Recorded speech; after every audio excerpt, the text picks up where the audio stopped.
ها انا ما قلت شي حاجه، هو الفيديو قدامكم، امام جزائري خارج كيعلم اللاعبين ديال المنتخب ديالهم كيفاش يديروا الرقيه قبل ما يدخلوا للملعب. انتم سمعوا وبارطاجيو. بإذن الله هذه الرقية يجتمع كل الفريق، كل المنتخب الوطني، كل المنتخب الوطني يجتمع وتقولون أعوذ بكلمات الله التامات من شر ما خلق 3 مرات. نكرر: أعوذ بكلمات الله التامات من شر ما خلق، أعوذ بكلمات الله التامات من شر ما خلق 3 مرات.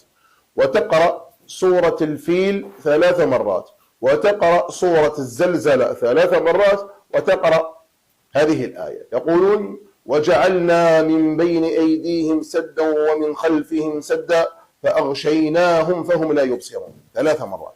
وجعلنا من بين أيديهم سدا، وجعلنا من بين أيديهم سدا ومن خلفهم سدا فأغشيناهم فهم لا يبصرون 3 مرات.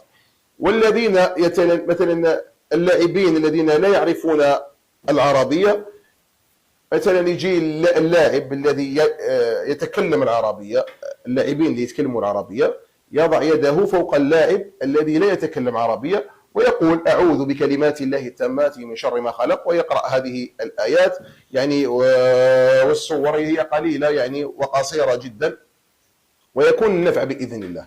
سيكون النفع والمفعول جيد جيد جيد جيد ورائع جدا، حتى وإن كانت أعين وأنفس وأسحار، فبإذن الله لا يمسكم شيئا، وبإذن الله لا يمسكم شيئا إن كان الأداء يعني. هذه كي تقول هذه يعني لا مثلا ماشي تولي تعرف تلعب وحدك، فأنت